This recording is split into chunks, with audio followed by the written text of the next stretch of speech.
Com a graça do nosso Senhor, nós damos continuidade no estudo do Evangelho do nosso Senhor Jesus Cristo, no capítulo 10, o Evangelho de Jesus segundo João, né?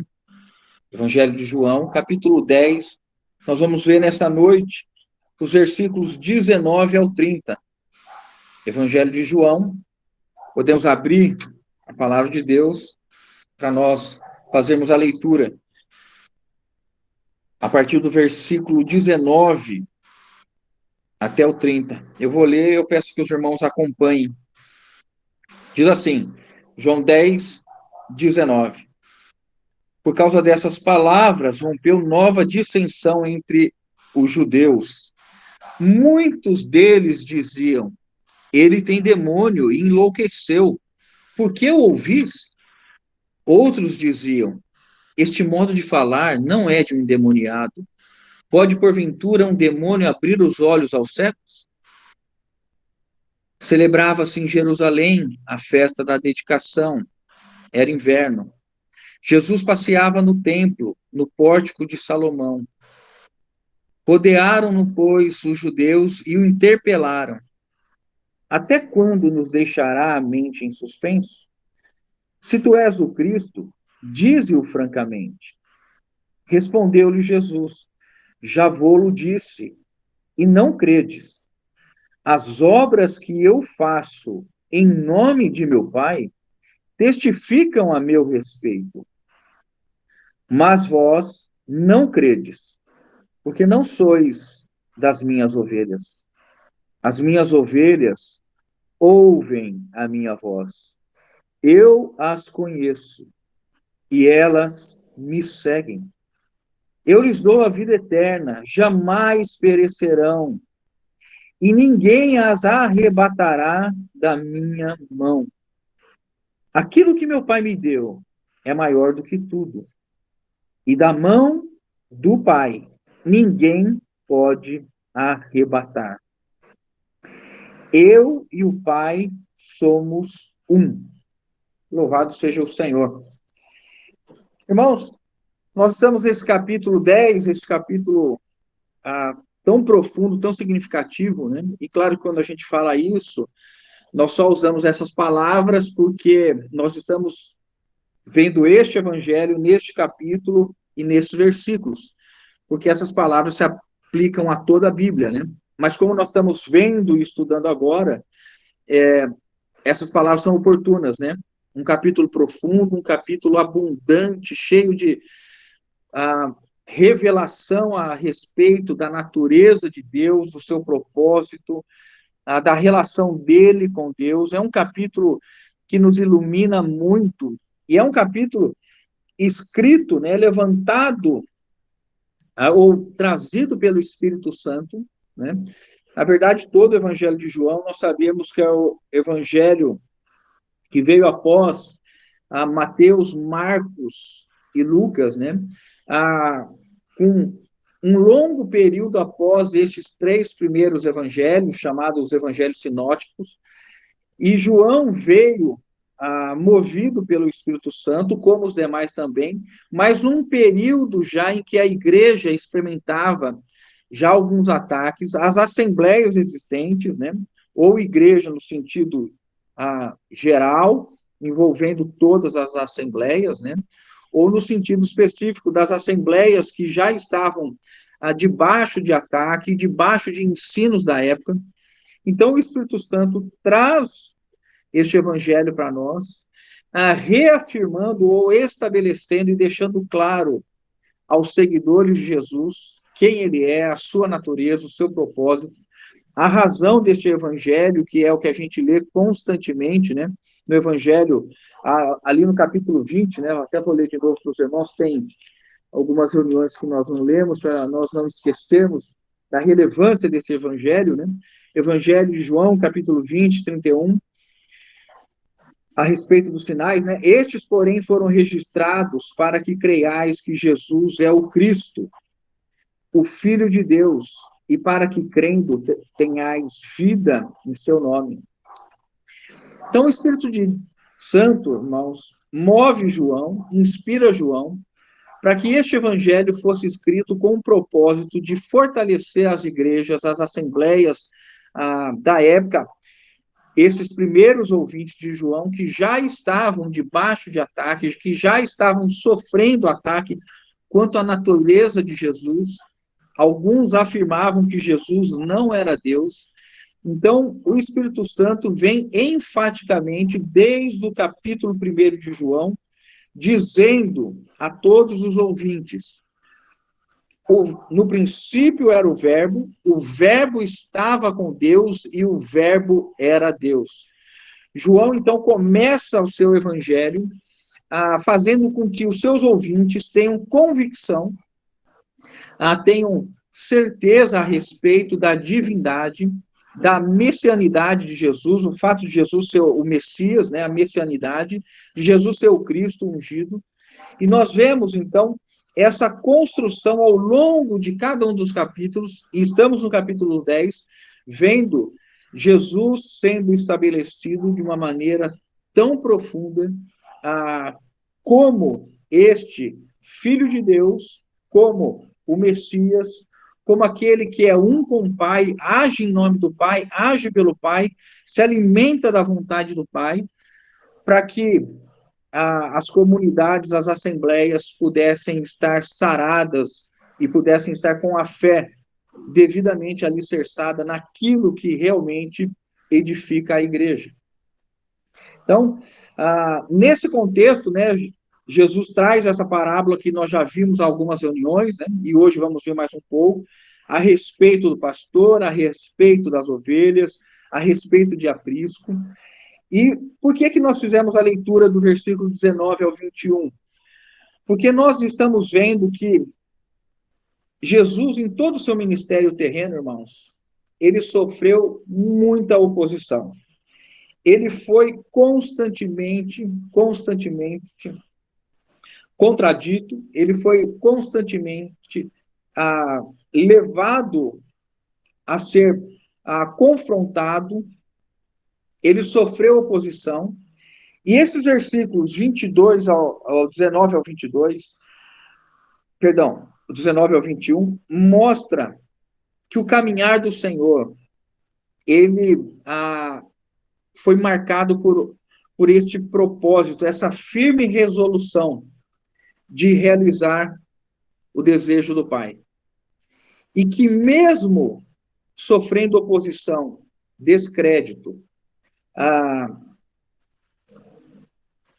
rejeição, ele nunca abriu mão de fazer a vontade de Deus. E eu vou ler para os irmãos Lucas 22, 34, para nós vermos como que as profecias se cumprem na vida de Jesus. Em Lucas 22, 34, quando Jesus nasce, ele foi levado ao templo templo de Jerusalém, por José e Maria, para ser circuncidado. Ele é tomado por Simeão, um homem já idoso, que aguardava e tinha pedido para Deus que não morresse sem ver o Salvador. E Deus, então, permite que Simeão veja Jesus.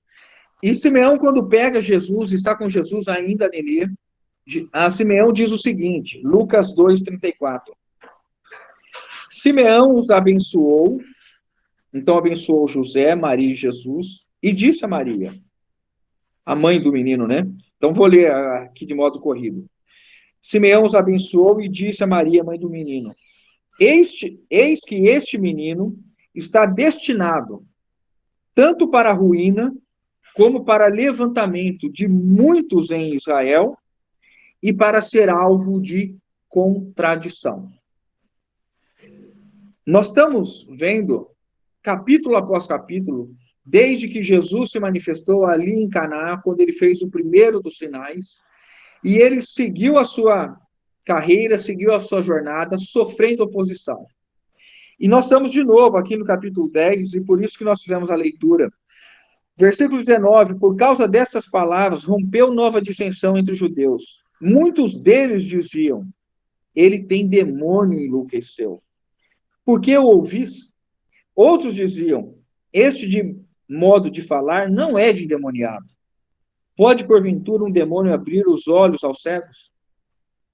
Então, Jesus já tinha essa profecia de que as pessoas tropeçariam nele, que ele seria alvo de contradição.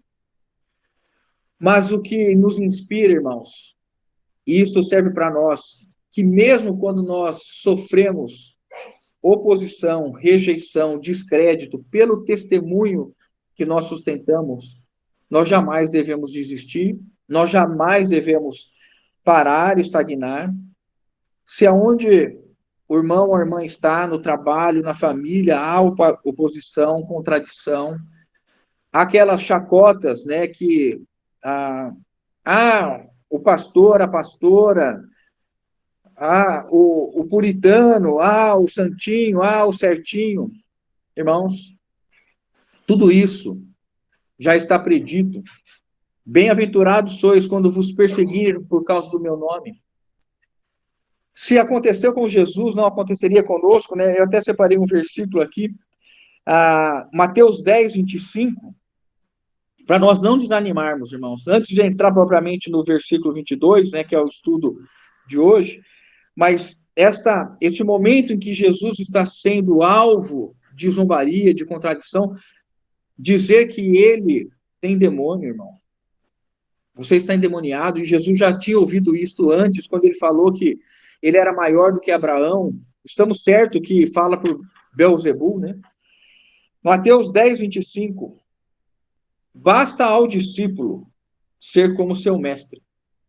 Basta ao discípulo ser como seu mestre, e ao servo como seu senhor. Se chamaram Beelzebul ao dono da casa, referência a demônio, né? Quanto mais aos seus domésticos, alguma tradução diz, quanto mais aos da sua casa. Então, Mateus 10, 25, já diz que, assim como zombaram, perseguiram Jesus, isso aconteceria conosco. Irmãos e irmãs, não desanimemos. Se há resistência, se há oposição, por causa da palavra de Deus e por causa do seu testemunho, nós somos bem-aventurados, nós somos felizes. E o Espírito Santo nos assiste para que nós não retrocedamos nem um passo sequer. Continuemos testemunhando, continuemos proclamando o Evangelho, a glória e o poder do Evangelho, para que a luz que há no Evangelho prevaleça sobre as trevas, né? Graças ao Senhor por isso. Então, neste contexto aqui, né, nós estamos neste cenário em que Jesus sofre, irmãos. A situação em torno de Jesus está só se agravando. A perseguição está só aumentando. E já não foi uma vez que tentaram tirar a sua vida, e nós vamos ver ao longo do capítulo 10 que isso vai acontecer de novo. E agora Jesus, então, no versículo 22, eu vou ler do 22 ao 24 para os irmãos. Celebrava-se em Jerusalém a festa da dedicação, era inverno. 23. Jesus passeava no templo, no pórtico de Salomão. Rodearam-no, pois, os judeus e o interpelaram. Até quando nos deixará a mente em suspenso? Se tu és o Cristo, diz-nos francamente, ou dize-o francamente. Então, nós temos agora um novo cenário onde Jesus está. Jesus está no templo, já na festa da dedicação. Nós estamos, então, aqui no mês de dezembro, o período em que esta festa era celebrada. Esta festa não é uma festa estabelecida por Moisés ou através de Moisés no Pentateuco, na Torá. Não é uma festa, então, da lei, mas é uma festa que foi estabelecida pela tradição judaica, quando o templo em Jerusalém ele foi tomado pelo rei Antíoco Epifânio, um rei, na verdade, ele era um homem muito cruel, muito maldoso, era um grego, né, um Seleucida, mas que havia invadido a Síria, Então, neste momento, ele, com o exército sírio, ele invade Jerusalém no ano aproximado de 170 antes de Cristo, né? Aproximadamente, a gente vê alguns dizendo de 175 antes de Cristo, outros 170 antes de Cristo. Então, Antíoco Epifânio, ele invade Jerusalém, ele entra no templo e ele profana o templo, destrói parte do templo e no altar de bronze onde as ofertas eram estabelecidas, onde se fazia os sacrifícios, ele estabelece um altar ao deus grego Zeu, que era da sua origem, então ele era um pagão que adorava os deuses gregos, e aonde estava estabelecido o altar de holocausto, ele estabelece, então, um altar a Zeus, na mitologia grega, ao deus Zeus. E ele sacrifica, então, um porco ali, que já era um animal proibido aos judeus. O templo, então, é profanado. Essa situação causa uma grande revolta aos judeus, e um judeu de nome Judas Macabeu, e daí o termo que os irmãos devem conhecer, ouvir, a revolta dos Macabeus, no ano de 164 antes de Cristo. Então, se a gente considerar a invasão e a profanação do templo, algo em torno de 170, e essa revolta dirigida por Judas Macabeu no ano de 64, então um período aí aproximadamente de 6 anos em que o templo estava profanado.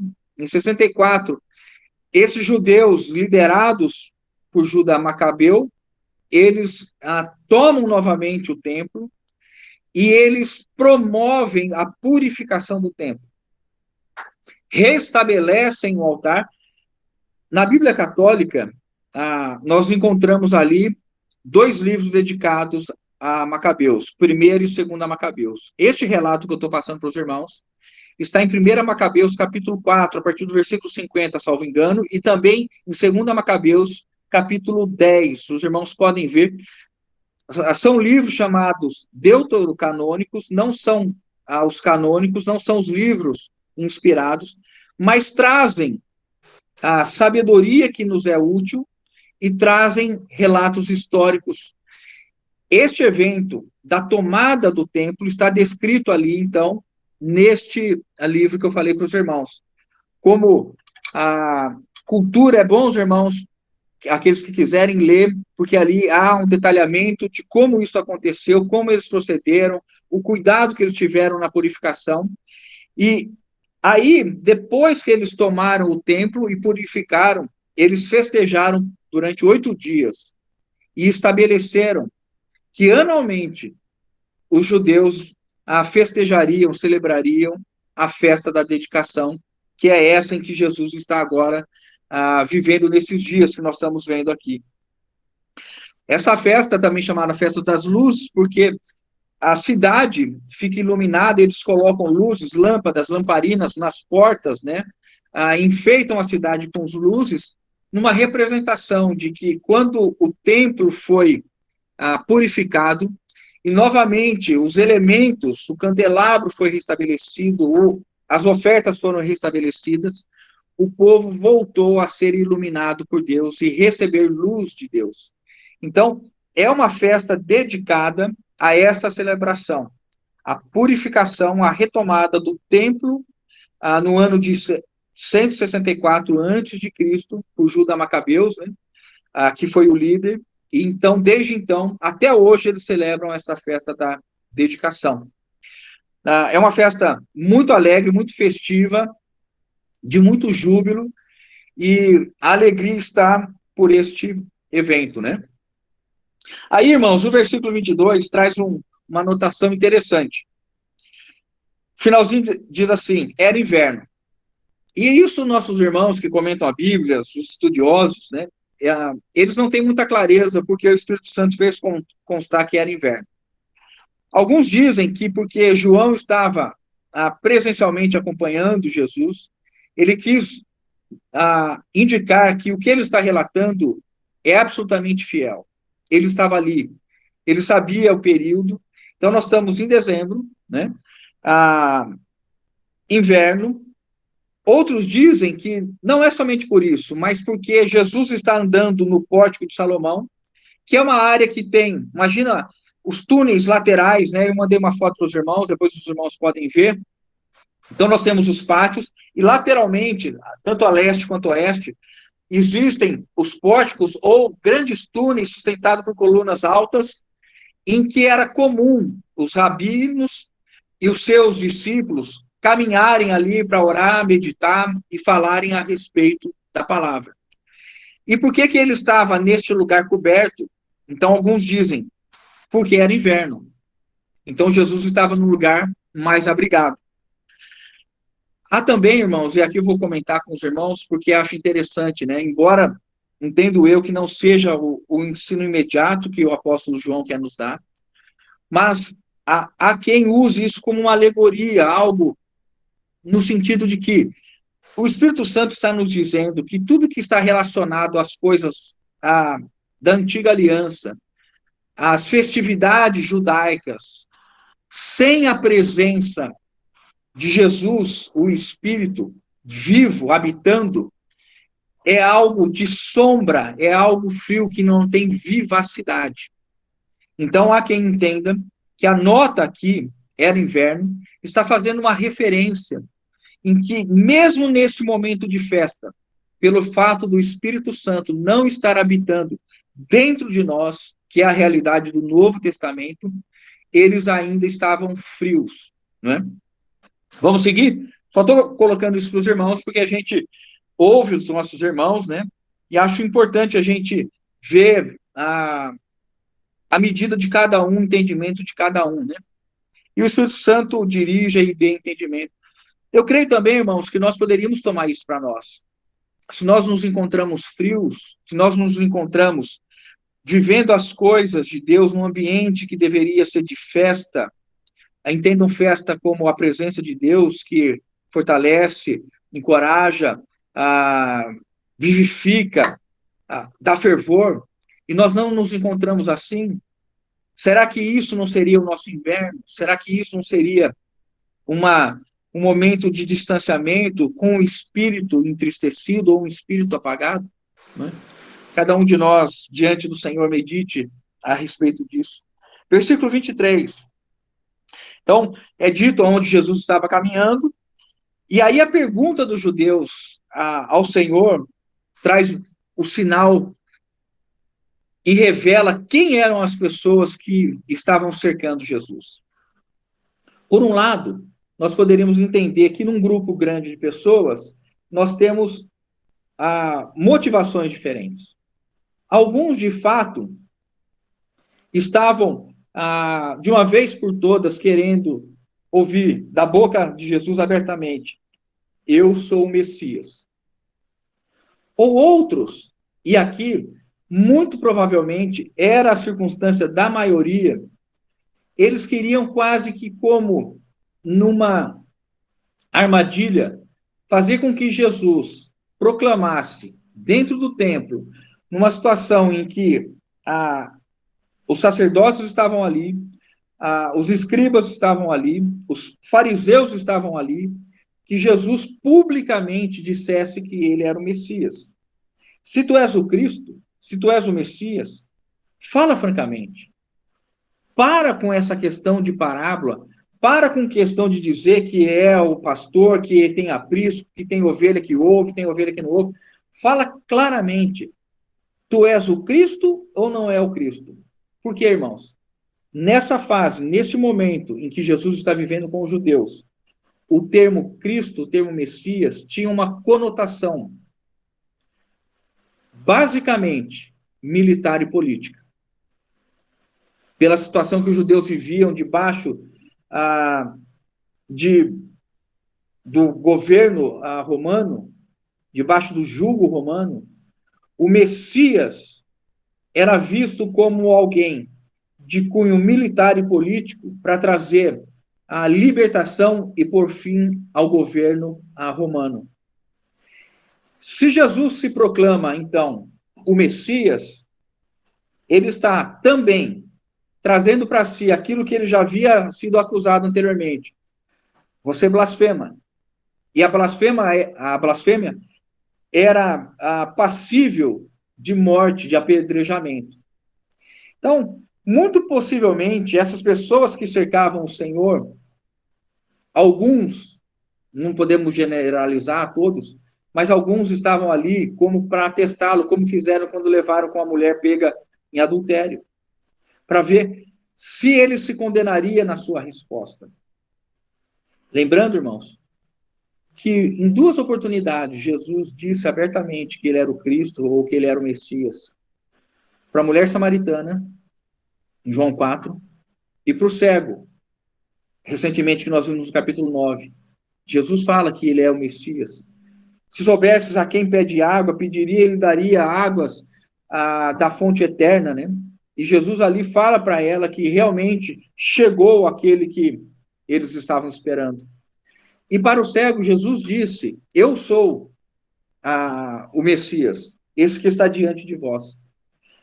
Mas para a multidão, Jesus, embora já tivesse permitido claramente que eles entendessem que ele era o Messias, João 5, quando ele diz: o meu pai trabalha e eu trabalho até hoje, os judeus pegaram em pedras porque entenderam que Jesus havia se feito filho de Deus. E alguém que se faz filho é porque tem a mesma natureza, tem a mesma substância. Então se faz Deus. Quando Jesus disse, eu sou antes de Abraão, Jesus está falando. Como que alguém que tem 30 e poucos anos pode ser antes de Abraão, que viveu há mais de 1.500 anos de Jesus? Então Jesus estava, já havia dito, e eles não estavam querendo crer, por quê, irmãos? Porque nós vamos ver aqui nos versículos 25, a incredulidade. Sabe aquelas pessoas que estão o tempo todo exigindo de Deus, para que Deus se revele, revele, revele, revele, e isso a gente percebe que nunca vai terminar, salvo se a pessoa vê fisicamente com os olhos, mas ignoram o que é fé. Jesus tem diante de si, talvez esses três grupos de pessoas, aqueles que já estavam vendo Jesus realizar as coisas e queriam ver cada vez mais, então fala agora abertamente, nós já vimos a cura do paralítico, nós já vimos a cura do cego, nós já vimos o Senhor multiplicar os pães, nós já vimos o Senhor transformar, embora em situações diferentes, né, mas aqui nós já estamos no momento em que Jesus está se aproximando já do final do seu ministério, nós já estamos vivendo o último ano do ministério de Jesus, então esses eventos todos, né, que talvez realizados, né, como em Caná, em lugares na Galileia, não em Jerusalém, mas esses eventos todos já eram públicos, já eram notórios, e todos sabiam das coisas que estavam acontecendo com Jesus. Então, quando Jesus está diante deles e eles perguntam novamente, nós devemos tomar para nós, irmãos. E eu estava meditando nisso aqui, a paciência do Senhor em lidar com eles. Mais uma vez, Jesus se põe a dizer para eles, não tocando, não rechaçando, não ficando bravo, mas mais uma vez, o versículo 25, respondeu-lhe Jesus, já vou-lo disse, e não credes. Eu já falei para vocês. E se vocês não entenderam pelas coisas que eu disse, continuando no versículo 25, as obras que eu faço em nome de meu Pai testificam a meu respeito. Se vocês não estão crendo no que eu digo, creiam pelo menos nas obras. Vejam, irmãos, essas obras que nós estamos mencionando e que os de Jerusalém viram, especificamente falando do paralítico no capítulo 5, que foi curado pelo Senhor e carregou ao sábado a sua cama. e do cego de nascença, que trouxe tanto reboliço que levou os fariseus a expulsarem da sinagoga. Isso repercutiu, e fora os outros milagres, né? Já são 3 anos de milagres sendo feitos. E Jesus então fala: as obras que eu faço testificam a respeito de mim. O que Jesus está dizendo? Essas obras não são possíveis de ser realizadas pelo poder humano, nem pelo poder angelical, mas elas têm origem em meu Pai, porque eu ajo em nome do meu Pai. Agir em nome de alguém significa que essa pessoa recebeu autoridade, que ela está constituída, que ela tem um mandato, que ela tem autorização para realizar algo em nome de outrem, mas como sendo este outrem fazendo. Por exemplo, quando alguém passa uma procuração para alguém, quando alguém passa uma procuração para um advogado, o advogado vai perante o juiz, não em seu nome. Alex vem perante Vossa Excelência. Não. O advogado fala em nome de quem deu a procuração. Então, se o João deu procuração para o advogado vai perante o juiz dizer assim: João vem perante Vossa Excelência. Embora seja o advogado que está perante o juiz, ele está em nome de João que deu autorização. E o advogado fala em nome de João, busca os interesses de João, age em nome de João, porque ele tem autorização. Jesus está dizendo, então, irmãos, que ele está nessa terra vivendo o propósito, o chamado, o mandato, a comida, a vontade, né? Uma comida tenho, que consiste em fazer a vontade do meu Pai. Jesus está dizendo, tudo que eu tenho feito, essas obras, esses sinais, esses milagres, que não estão na esfera humana, que não estão na esfera angelical, mas elas encontram-se em Deus e foram autorizadas por Deus para que eu realize. Estas obras falam e testificam que eu não sou somente um profeta, me entendam aqui, que eu não sou somente um sábio, que eu não sou somente um rabi, eu sou todas essas coisas, mas acima de tudo, e especialmente, eu sou o Messias, o Filho do Deus vivo. Aquilo que João escreve no capítulo 20, 31. Para que creiais que Jesus é o Filho de Deus e crendo tenhais vida em seu nome. Então agora, Jesus está lidando com eles e fazendo com que eles considerem as obras. Olhem o que é feito. Essas obras não partem de mim, eu não estou agindo em meu nome, eu não estou trazendo o meu nome em evidência, eu não estou produzindo glória para mim, mas eu estou mostrando que tudo tem uma razão e essa razão reside no meu Pai. Irmãos, o que Apocalipse nos diz? Que todas as coisas são feitas segundo o conselho da sua vontade. É segundo o propósito de Deus. Todas as coisas existem segundo o propósito de Deus. E aqui nós podemos, então, ver como Jesus restringe a sua divindade. Somente ele é o Filho unigênito. Somente nele nós vimos a sua glória, glória como do unigênito do Pai. É somente em Cristo que nós identificamos e encontramos as duas naturezas. Em Cristo nós temos a divindade, em Cristo nós temos a humanidade. Nesses dois aspectos, irmãos, a divindade de Jesus e a humanidade de Jesus, é que nós encontramos Jesus se manifestando aos homens e o Verbo se fez carne. E tabernaculou entre nós. E vimos, nessa palavra vimos é contemplamos a sua glória. E ele estava cheio de graça e de verdade. Quando Jesus, então, diz para eles, olhem para as obras, Considerem as obras. Vejam se há necessidade de alguma coisa a mais para que vocês venham a crer. Irmãos, isso deve ainda trazer uma reflexão para nós.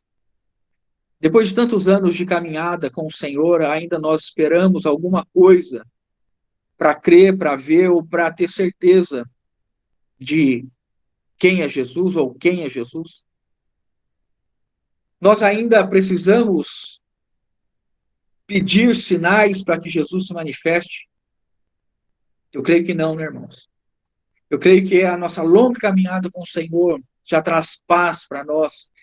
E essa certeza aqui que o evangelista João está trazendo no seu evangelho é para que as assembleias do primeiro século pudessem repousar na certeza da dupla natureza de Jesus Cristo, a divindade e a humanidade, irmãos. Versículo 26, o que diz? Jesus então diz para eles, né? Mas vós não credes, porque não sois das minhas ovelhas. 27. As minhas ovelhas ouvem a minha voz, e eu as conheço, e elas me seguem.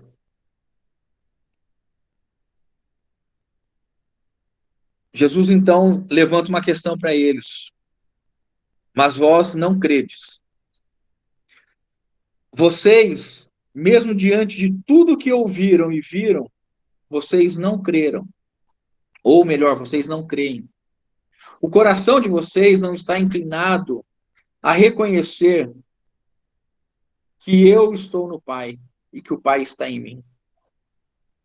E vocês não creem porque vocês não são as minhas ovelhas. Vocês não estão naqueles que ouvem a minha voz e saem do aprisco e entram pela porta, né? Ou, claro, para sair do aprisco, entra pela porta, que é Jesus, e sai em contrapastagem. Jesus volta, então, a trazer luz para eles. Pedro era judeu, João era judeu, haviam judeus que criam e que estavam com Jesus, mas havia judeus que não criam. Então, quando Jesus está falando a respeito deste aprisco judaico, as ovelhas que ouviram o pastor entraram pela porta e saíram e encontraram pastagem. Mas nós vamos ver na sequência que as outras ovelhas também, do outro aprisco de Jesus, que são os gentios, essas ovelhas foram incorporadas ao único rebanho, porque ouvem a voz. E aqui, irmãos, talvez seja um dos pontos altos do ensinamento aplicativo de Jesus para nós. Quando Jesus usa parábolas, ele pega as circunstâncias da vida de um contexto, algo que acontecia ordinariamente na vida das pessoas, e aí Jesus traz o ensino que ele quer, utilizando esses cenários do dia a dia. Foi o que ele fez com o pastor, ovelhas, aprisco. E aqui ele volta de novo a trazer esta ideia de ovelhas, marcando a característica das ovelhas.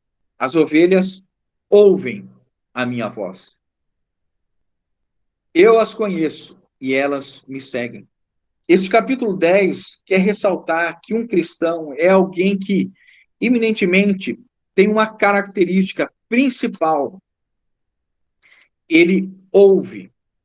Um cristão é alguém que está acostumado a ouvir a voz de Jesus. Esta é a característica que Jesus quer ressaltar usando a figura da ovelha.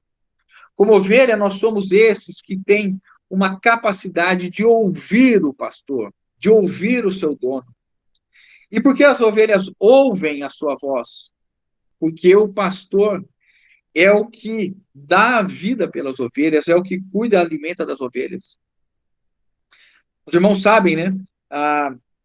Normalmente se busca estabelecer um pastor de um rebanho, alguém que seja jovem, um adolescente, ou um jovem, 14, 15 anos, porque as ovelhas vivem de 10, 12 a 14, 15 anos, um período de 10 a 15 anos. E elas, quando habituam a ouvir a voz do seu pastor, elas não obedecem mais a ninguém. Por isso que não é comum negociar ovelhas na idade que elas já se acostumaram a ouvir. Porque se você tirar a ovelha do seu rebanho, colocar no caminhão, levar para o pasto de outro, quando tiver ali, aquele pastor vai morrer, vai se esgoelar, e elas não vão ouvir a sua voz. Jesus está dizendo que nós, a igreja de Cristo, tem um ouvido que discerne, um ouvido que está pronto para ouvir somente a voz do seu pastor e rechaçar todas as outras vozes ou sons. Nesse sentido, irmãos, considere diante do Senhor se nós temos a cada dia apurado mais a nossa capacidade de ouvir o nosso pastor. Se nós temos ouvido diariamente a voz de Jesus através da sua palavra. Mateus 17:5, né? Os irmãos quiserem anotar, o versículo bem conhecido nosso, nós já falamos anteriormente. Mateus 17:5. Falava ele ainda quando uma nuvem luminosa os envolveu, e eis vindo do céu uma voz que dizia: Este é o meu filho amado, em quem me comprazo. Olha como termina a orientação de Deus aos homens. Deus, o Pai, está orientando a respeito de Jesus, os homens que estavam vendo a transfiguração, a ele ouvir. A igreja, ela tem uma característica. Este grande rebanho, este único rebanho, é caracterizado por aqueles que ouvem a voz do pastor. E aonde nós ouvimos a voz do pastor? João 6,63. O Espírito é o que vivifica, a carne para nada aproveita. As palavras que eu vos tenho dito são Espírito e são vida. É na palavra de Deus que nós temos o Espírito de Deus. O Verbo se fez carne. O Verbo é a palavra de Deus. Esta palavra que vivifica. O salmista, né, Salmo 19 diz, né, vivifica-me segundo a tua palavra.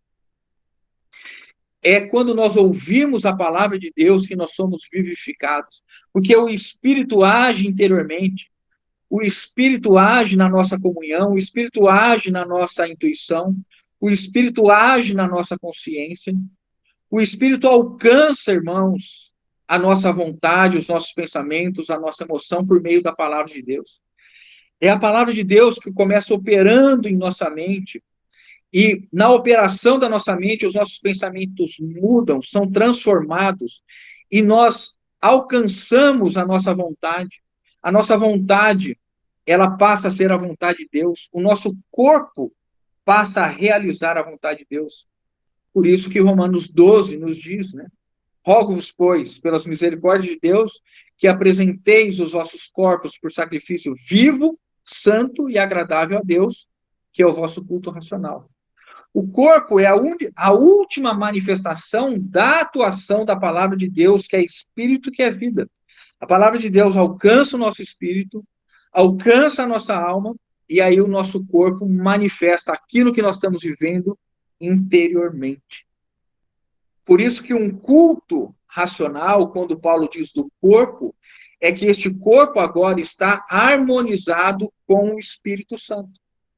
Este corpo agora não estaria no seu espírito, na sua alma, transbordando do Espírito Santo e manifestando o pecado em seu corpo. Não é? Há um outro texto que eu também gostaria de ler com os irmãos, destacando isso a respeito de ouvir a voz. Anotem aí, irmãos, por favor. Colossenses 3,16. Diz assim, perdão, antes eu vou ler Efésios 3,17. Efésios 3,17. Textos conhecidíssimos. E assim habite Cristo no vosso coração pela fé, estando vós arraigados e alicerçados em amor. Vamos destacar aqui, e assim habite Cristo no vosso coração pela fé. Quando nós lemos Colossenses capítulo 3, 16, que anotem aí, por favor, depois comparem, olha o que é dito. E habite ricamente em vós a palavra de Cristo. Em Efésios, Cristo habita no coração. Em Colossenses, habite ricamente em vós a palavra de Cristo. Como que a igreja ouve a voz do pastor hoje? Pela palavra de Deus. É no habitar ricamente em nós que a palavra de Deus produz Cristo em nós. É pela palavra de Deus habitando ricamente que o nosso espírito é vivificado, nosso espírito se torna zeloso, que as coisas de Cristo passam a ser prazerosas, a ponto de João dizer, os seus mandamentos, os mandamentos de Cristo, não são penosos. Se nós utilizarmos aquela alegoria de que era inverno para dizer que alguém que está distante desse amor desse amor zeloso, desse amor que incendeia o coração, é alguém que está no inverno, porque está distante. E aí, as coisas de Deus se tornam penosas, ritualísticas, oficiosas. Eu faço isso porque eu tenho que fazer. Eu vou à ceia do Senhor porque eu tenho que ir. Eu abro a Bíblia para ler porque eu tenho que ler.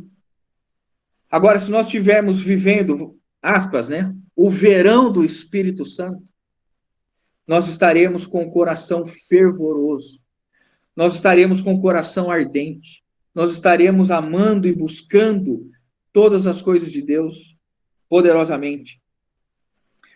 Agora, irmãos, olha o risco que a igreja corre. Se nós não fizermos a palavra de Deus habitar em nós,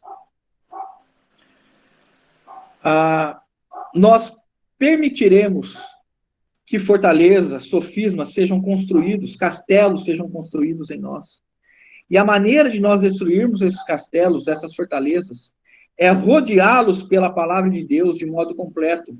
Não foi assim que Jericó caiu? Quando o povo rodeou Jericó durante 7 dias, os muros eram altos, os muros eram intransponíveis, mas o ato de rodear 7 dias, e quem ia à frente tocava as trombetas, proclamando a vitória, eles iam na fé na palavra de Deus que havia dito que Jericó iria cair. Quando nós estabelecemos a palavra de Deus como o porto seguro onde nós estamos ancorados, o lugar onde nós pisamos, lançamos passo após passo, quando nós rodeamos as fortalezas que estão na nossa mente com a palavra de Deus, quando nós cercamos esses pensamentos, o que isso significa? Nós vamos ocupando a mente.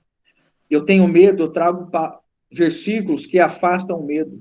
Eu tenho ansiedade, eu vou ler dia após dia versículos que falam sobre ansiedade. Eu estou triste, eu vou ler versículos e versículos que falam sobre a alegria do Senhor, sobre a força do Senhor ser a minha alegria.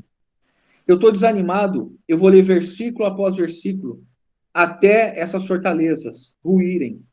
E ao 7º dia, ao som da trombeta, quando eles gritaram, os muros ruíram.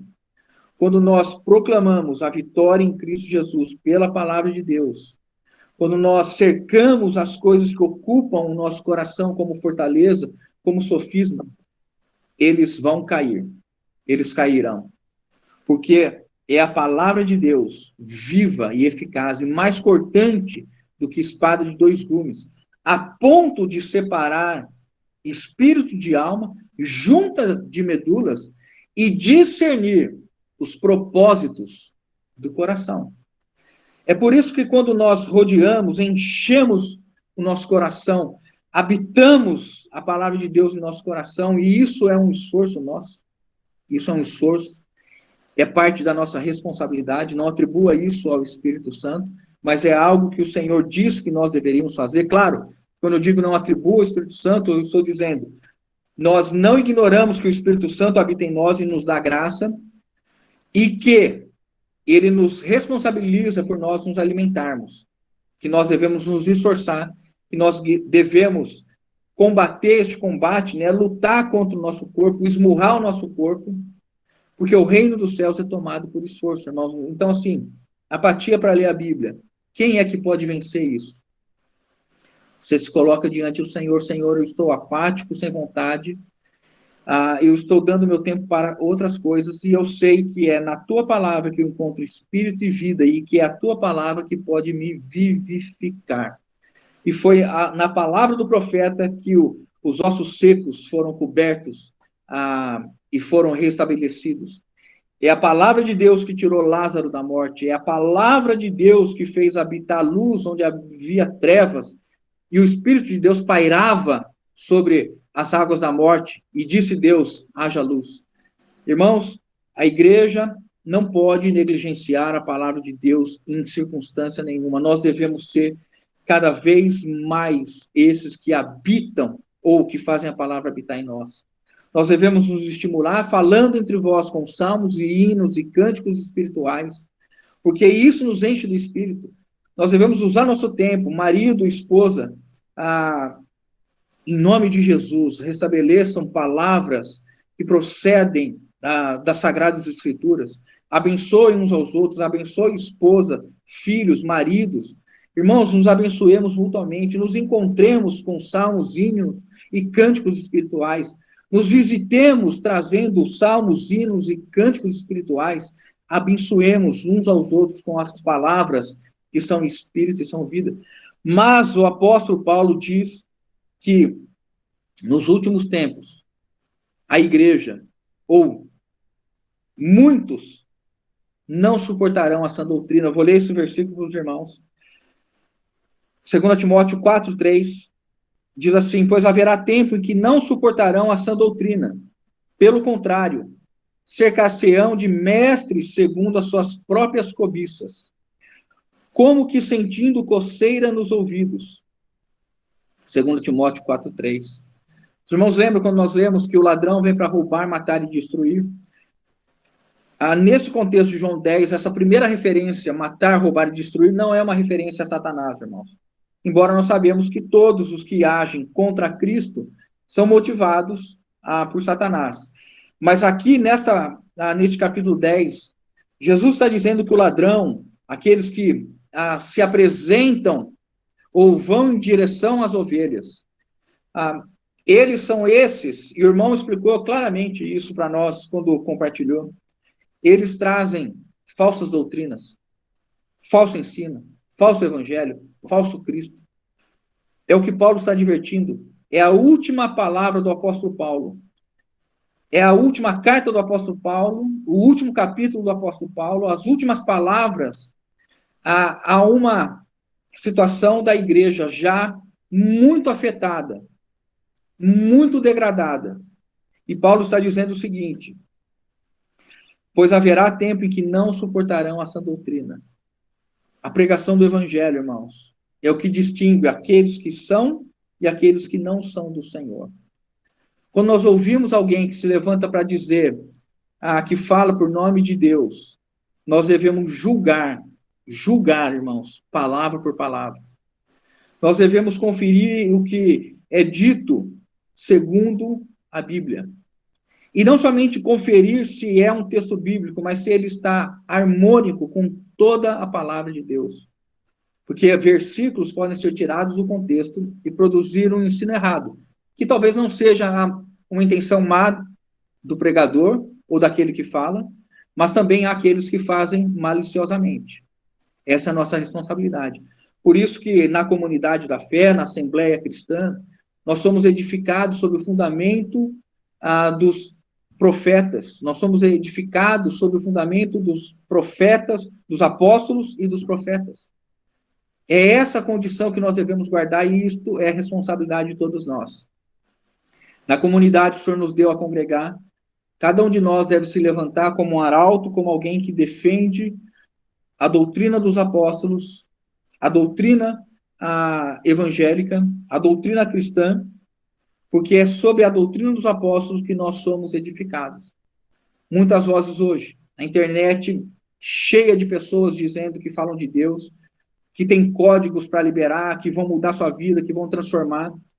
Mas quando você ouve essas pessoas, nós somos harmonizados, nós somos unidos ao espírito da palavra de Deus, nós somos trazidos a uma sujeição à vontade de Deus, nós somos levados a estar aos pés do Senhor. Essa é uma advertência. Então, matar, roubar e destruir, isto ocorre principalmente por meio do ensino de falsos mestres, falsos profetas e falsos apóstolos, que se asseioriam do rebanho e usam dos filhos de Deus para interesse próprio, interesse ministerial, interesse comercial, interesse de uma liderança, e utilizam os mais diversos meios. Porque quando você tira daqueles que ouvem a palavra de Deus a responsabilidade de esquadrinhar e de conferir, e você diz que o homem, o profeta de Deus, quando ele fala, todo mundo tem que ouvir, você então retira a capacidade de discernir. Aí nós temos, então, algo que a palavra de Deus condena. Nós jamais devemos dar voz a espíritos enganadores. O apóstolo João diz: provai todos os espíritos. Provai todos os espíritos. E na sequência, ele fala de falsos profetas. Nós devemos provar as coisas que nós ouvimos. Bom, esse irmão disse isso, ou essa pessoa disse isso. Onde está na Bíblia? E esse versículo que ele citou, está dentro do capítulo, está dentro desse contexto? Eu estou com dúvida. Vamos estudar, vamos meditar, vamos orar diante do Senhor. Tá bom? Vamos seguir? 1 João 4,6. Diz assim: nós somos de Deus. Aquele que conhece a Deus nos ouve. Aquele que não é da parte de Deus não nos ouve. Guarde esse versículo, irmão. 1 João 4,6. Nós somos de Deus. Aquele que conhece a Deus nos ouve. Aquele que não é da parte de Deus não nos ouve. Então, Jesus estava dizendo isso aos judeus que ouviam, ou parte deles, que vocês não creem, vocês não são as minhas ovelhas. E o apóstolo João, irmãos, já na sua carta, ele está dizendo isso. Nós somos de Deus. Aquele que conhece a Deus nos ouve. Aquele que não é da parte de Deus não nos ouve. Nisto, prestem atenção, irmãos, nisto reconhecemos o espírito da verdade e o espírito do erro. Nós devemos provar todos, provar cada ensinamento, cada palavra. E nós devemos, então, discernir, à luz da palavra de Deus, se isso procede ou não do Senhor. Tá bom? Retomando aqui, chegamos na parte final, só para pegar o último gancho do versículo 27, que foi dito o seguinte, né? As minhas ovelhas me ouvem, gastamos um tempo nessa questão de ouvir, espero que o Espírito Santo fale ardentemente conosco. Eu as conheço, mostrando que Jesus, então, tem intimidade com cada um de nós, e ele conhece pelo nome, nós já vimos isso, e elas me seguem. Irmãos, aqui nós seguimos somente o Senhor. Nós já tivemos experiência, a maioria de nós já teve experiência, de seguir cegamente uma pessoa, um ministério, uma liderança, e depois, quando nós vimos isso, percebemos o equívoco, o erro, e fomos iluminados pela graça de Deus. E aqui Jesus está falando claramente que nós devemos seguir somente aquele que é o Messias, o Cristo. O Cristo pode levantar homens, pode levantar mulheres para ajudar na edificação, mas só há um cabeça, há um único pastor nesse sentido que eu estou falando. Nós devemos seguir somente o Senhor. Vamos chegar agora na parte final, terminando aqui, irmãos. Versículo 28, 29, diz assim: eu lhes dou a vida eterna, jamais perecerão, e ninguém as arrebatará da minha mão. Aquilo que meu Pai me deu é maior do que tudo, e da mão do meu Pai ninguém pode arrebatar. Jesus chega então neste momento da conversa com seus ouvintes e diz o seguinte: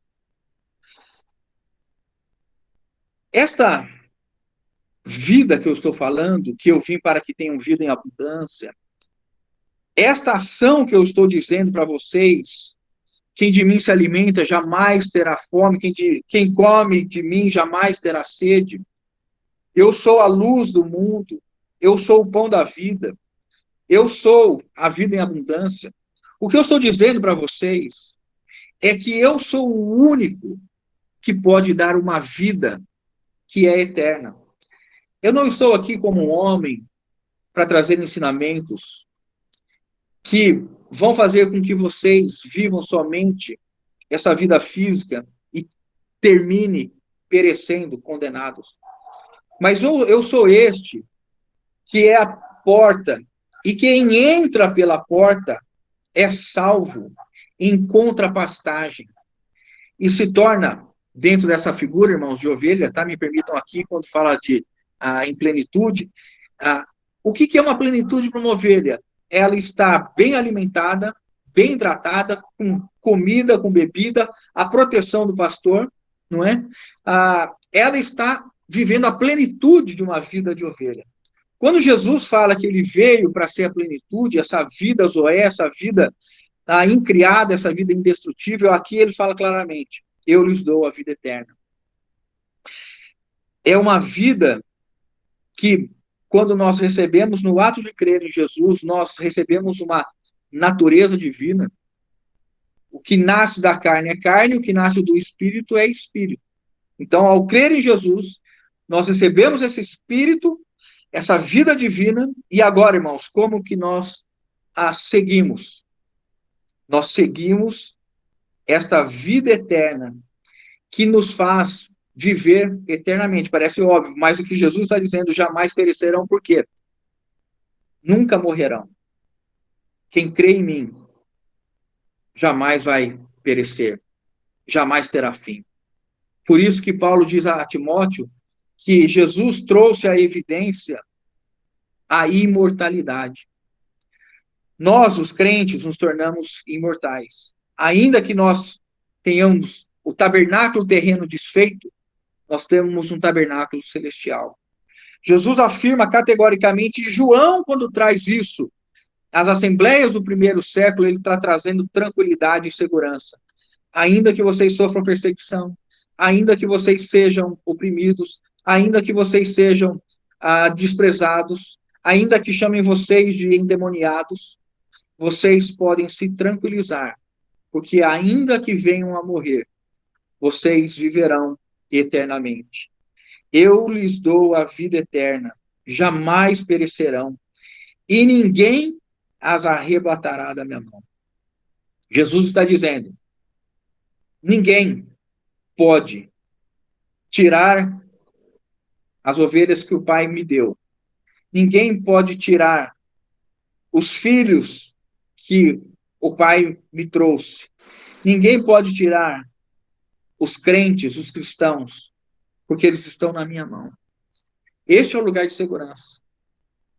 Irmãos, com olhos espirituais, eu e você, nós estamos na mão de Jesus. Agora, nesse instante. Assim como nós estamos agora, nesse instante, assentados nas regiões celestiais. E isso é o alimento da nossa fé. Isso vem estabelecer que nós somos cuidados e protegidos. Não é? Tente abrir a mão de alguém. Lembra quando nós éramos crianças e alguém pegava alguma coisa e colocava na mão e dava a mão e a gente tentava ficar abrindo um dedo ou outro e não conseguia? Imagine, irmãos, alguém, um anjo, um demônio, um falso profeta, um mercenário, um ladrão, um salteador, tentar tirar, o próprio Satanás tentar nos tirar da mão de Jesus. Fracasso, derrota. Ninguém as arrebatará da minha mão. E aqui o versículo 29, irmãos, a frase comum que nós temos aqui na revista atualizada, né, esse versículo que nós lemos, a nossa versão diz assim: aquilo que meu pai me deu é maior do que tudo. Mas há muito provavelmente um sentido diferente e que parece ser mais adequado. O sentido é esse, irmãos, que eu vou ler para os irmãos. Se os irmãos quiserem anotar. Então, o versículo 29 começa o seguinte: meu pai, vírgula, que as deu para mim, falando das ovelhas, vírgula, é maior do que todos. Então, nós leríamos o 29 assim, né? Eu vou ler na sequência, 28 e 29.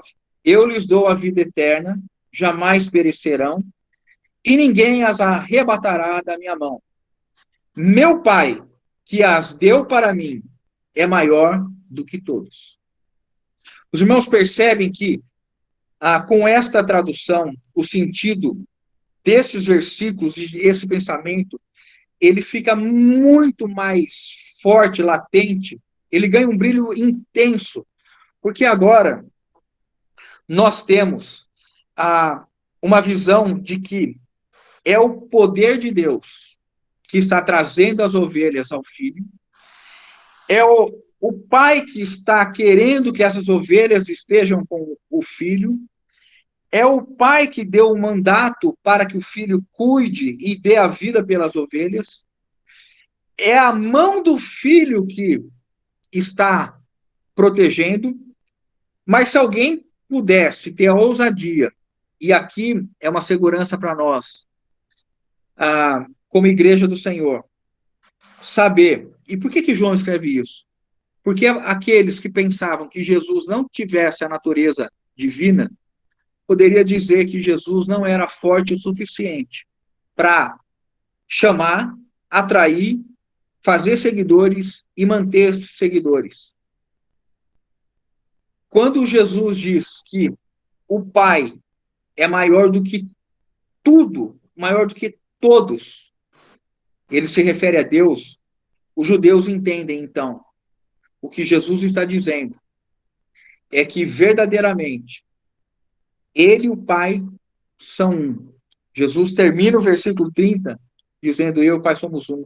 Arrematando dessa seguinte maneira: é pela vontade de Deus que eu vim, o Verbo se encarna, assume o tabernáculo terreno, experimenta a vida humana, e ele dá a vida pelas ovelhas, para reassumir essa vida em ressurreição, e agora, como o bom pastor, o grande pastor e o supremo pastor, que vai glorificar essas ovelhas, ele está respaldado por aquele que é maior do que tudo e todos. E aí, olha como tem um peso essa frase agora. E da mão do Pai ninguém pode arrebatar. Se alguém tivesse ou insanidade ou ousadia para dizer que alguém poderia tirar alguma ovelha da mão de Jesus, jamais teria ousadia de dizer que poderia tirar da mão de Deus. E Jesus termina dizendo: eu e o Pai somos um. Quantas mãos estão nos guardando? Duas, uma? Eu e o Pai, aqui é uma referência, né? A questão das pessoas. Então, o Pai e Jesus, duas pessoas, somos um, essência. Aqui nós estamos falando da triunidade do nosso Deus, o Pai, o Filho e o Espírito Santo, especificamente nesse momento, o Pai e o Filho, mostrando que Jesus e o Pai são um. Um em essência, um no propósito, um na realização e um no desejo de preservar as ovelhas. Até quando, irmãos? Até a eternidade. Nós nunca mais sairemos do cuidado, da proteção do Senhor. E hoje, irmãos, o que nós vivemos é exatamente isso. Nós estamos vivendo esse cuidado e essa proteção do Senhor. E termino aqui com os irmãos, para destacar que foi algo que está no meu coração a respeito da igreja que ouve, a igreja que segue, a igreja que abre a palavra, que encontra Jesus falando, e a igreja que vive o verão do Espírito Santo dentro daquilo que nós falamos, tá? Termino aqui, Apocalipse 22, 17. O Espírito e a noiva dizem: vem. Noiva é no sentido daqueles crentes que se adornaram. A noiva não faz referência a toda a cristandade, irmãos. A noiva faz referência àqueles que estão adornados, aqueles que estão aguardando o noivo. O Espírito e a noiva dizem: vem.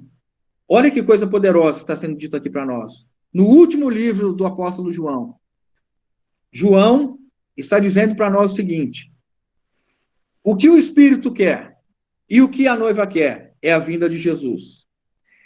E aquele que, por acaso, está meio sonolento, dormiu, perdeu o compasso, deixou de se adornar, está vivendo um período de inverno, está vivendo as coisas ritualísticas, está distante do Espírito Santo, esse é o momento de incendiar o teu coração. Aquele que ouve, diga, vem.